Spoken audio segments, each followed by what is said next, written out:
This week being Necrotic and Sanguine has been a very difficult experience as a tank, and I think it's no surprise to anyone to hear me say it's not a very fun experience. Obviously, keys are meant to be difficult, and I love difficulty in WoW. It's part of the reason I play it. It's part of the reason why progression is so fun and so gratifying. But when all the odds are stacked against you as a tank, it can feel like there's just no point in trying or no point in caring. So a lot of people just simply don't try. They just don't even give it a go this week. And I can completely understand why they would do that because honestly, it is a bit unfair. Necrotic alone, I think, is a bit unfair because there's so many mobs that can't actually be kited, yet they still melee you and apply necrotic.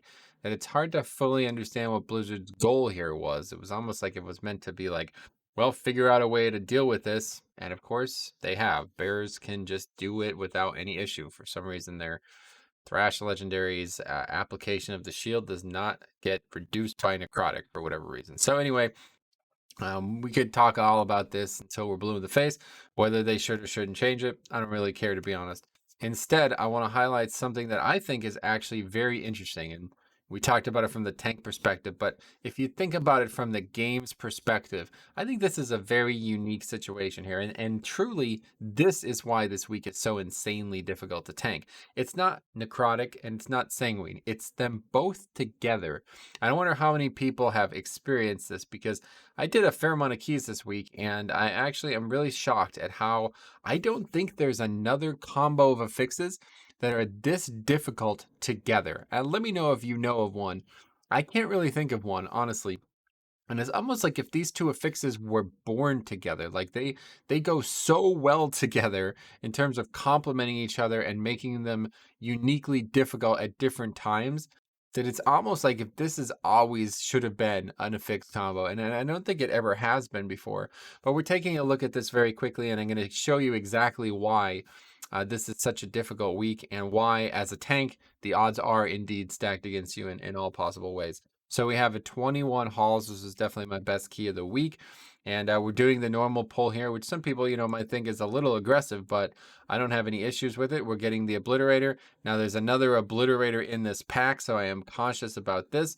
But yeah, aggroing all of these things together on a normal week would be zero effort. It would not really be too much complication. Getting them together might be slightly difficult, but I am already starting to think like, oh man, how am I going to survive this pack? So it's going through my head like, what do I do here? But I currently have no stack. So I'm thinking a lot about it as it's happening. And I'm thinking a lot of these mobs are casters, or a lot of them do things that don't actually have constant melees, like the blade, the one with the frontal, right? Like he's not going to melee during that ability. So I'm actually not like I'm thinking like, oh, this is actually going to be really an easy pack, honestly. Even though it's such a big pack, we're going to blow it up. As you see, the shaman going absolutely bonkers on the pack, has threat on stuff as well.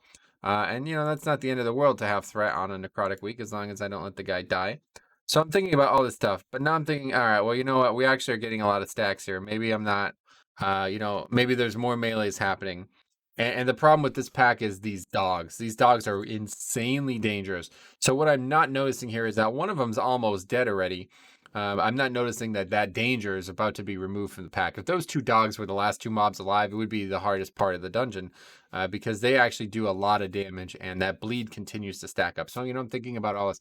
I'm thinking like, if I get that bleed on top of necrotic, I will die here, and that could be the key. So what I'm trying to also do here is make sure I'm balancing, what the pack looks like for the rest of the group. And here's where the difficulty comes in. So right now I'm worried about necrotic, okay? But I'm seeing that there's one mob significantly lower than the other. And that means I start worrying about Sanguine.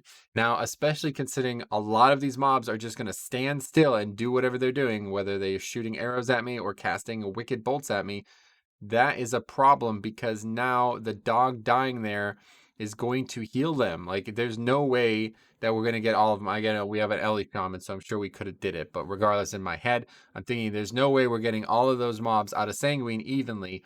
So instead, I try to make a big play, and you're going to see it in action. Let's watch. So we have 16 stacks, and as this mob is dying, I'm like, okay, get the caster out of Sanguine. The other two are over there. Those are the other two range mobs. They're fine. This one is the one we need to get this out of Sanguine because if we let that thing heal, we're in serious trouble.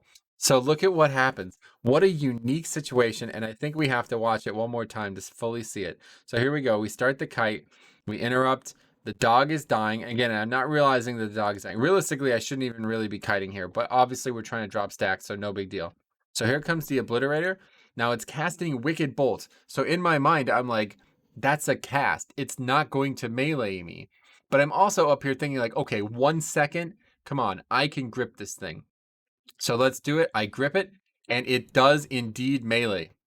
I didn't even realize that the game worked this way, right? Because I wonder how many people actually know this. So this mob is casting, okay? So we interrupted that cast regardless. That's not really relevant, but I'm not sure if it is or isn't. So it's going to try to cast Wicked Bolt, okay? So it's casting Wicked Bolt, and then I grip it, and it's going to immediately try to cast Wicked Bolt again.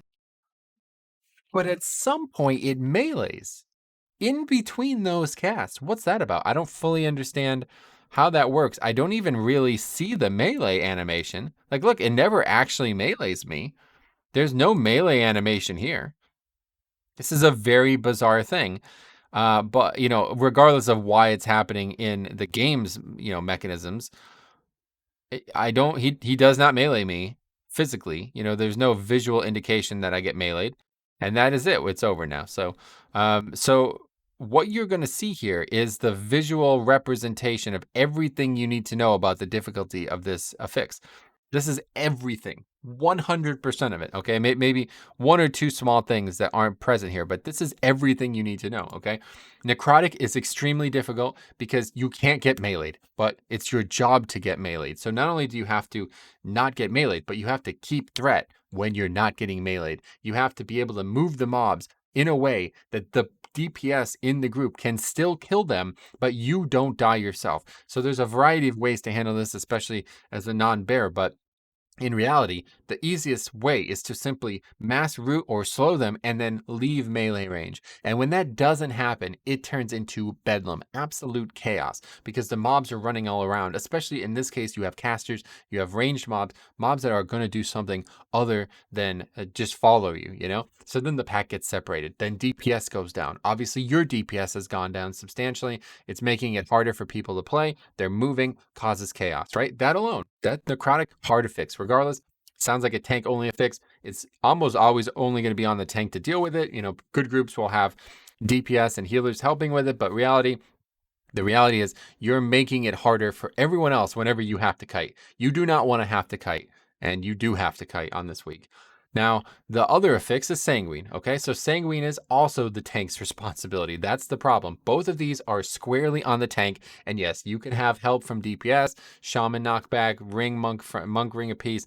These things can and do help in both affixes, but they have to actually do them, okay? And that's the problem with pugging, man. So what an absolute, I have to say, a beautifully hard combination of affixes. It's honestly admirable because your typical affixes are like, oh, it's volcanic, what a joke, never going to interact with anything, right? But imagine if there was some kind of affix that whenever you moved, you took damage, right? Now think about that. That's like what's happening here. The two affixes would actually make each other harder. Because on a week when you only had the movement of affix, it'd be like, just don't move, right? And then a week where you only had volcanic, it's like, just don't stand in that. But when they both make each other harder, it's like, oh, this is a hard week. This is interestingly hard. It's not just hard, it's interestingly hard. And even though I hate it as a tank, it's actually still admirable because they managed to make a very unique combination of affixes here. But again, so like Sanguine, you have to move the mobs, right? So the reason that I wipe here, and we do upgrade this key, but the reason that we wipe here is because I am trying to think about both Necrotic and Sanguine at the same time. And you can't do that. Like, it's just not possible. I can't be moving the mobs out of Sanguine and be kiting them. You know what I mean? And it's a pretty uniquely blood DK problem because I'm trying to grip the mob out of Sanguine. Their tanks might have some other way of doing it. But that mob is not going to move out of Sanguine unless I grip it, right? Or try to interrupt it. So even another tank, maybe a warrior is kiting and then he sees the mob casting a dangerous spell and he goes to try to interrupt it. And again, now he gets Necrotic again. You know what I mean? So it's like you try to get him out of Sanguine, but then you reapply Necrotic. You try to drop Necrotic, but now all the casters are sitting there in Sanguine. It's like, my God, what a very unique set of affixes. And yeah, I'd love to hear your thoughts on this. I think this is very interesting. It's probably not something many people have thought about, but this is why the week is hard. Necrotic is hard, Sanguine is hard on their own. But and the big problem for me with both affixes is that they both share the exact same problem as well. There are mobs that refuse to allow you to do the affix. There are mobs that if you do not take insane actions, you will have the affix complicated dramatically. And I'm talking about mobs that cannot be slowed or cannot be moved easily. Let's put it this way. And there's a ton of them. A lot of them are the same problem. They can't be slowed or moved easily. Some kind of caster that can't be slowed, some kind of mob that is like a mini boss, insanely difficult. If you drop a sanguine puddle under that mob, it is going to heal 100%. Not to health, not 100% of its health, but it will get healing. And the only reason the affix can be looked at as easy is because you could effectively make it do 0 if you play extremely well. And that's the same thing with Necrotic. If you play extremely well, it does nothing else other than do damage to the tank.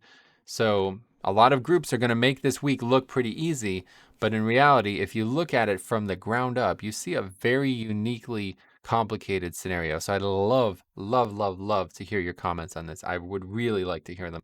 What do you think about it? What has been the most challenging situation? And have you encountered a situation where you're trying to do Necrotic and then you're trying to do Sanguine at the same time and you realize you simply can't? What do you choose? Would you choose Necrotic or would you choose Sanguine? Or would you say, let somebody else deal with Sanguine while I deal with Necrotic? I'm very interested in this. So it's an interesting concept, man. I'm glad that I was able to record this. Thanks for watching. We'll see you in the next one.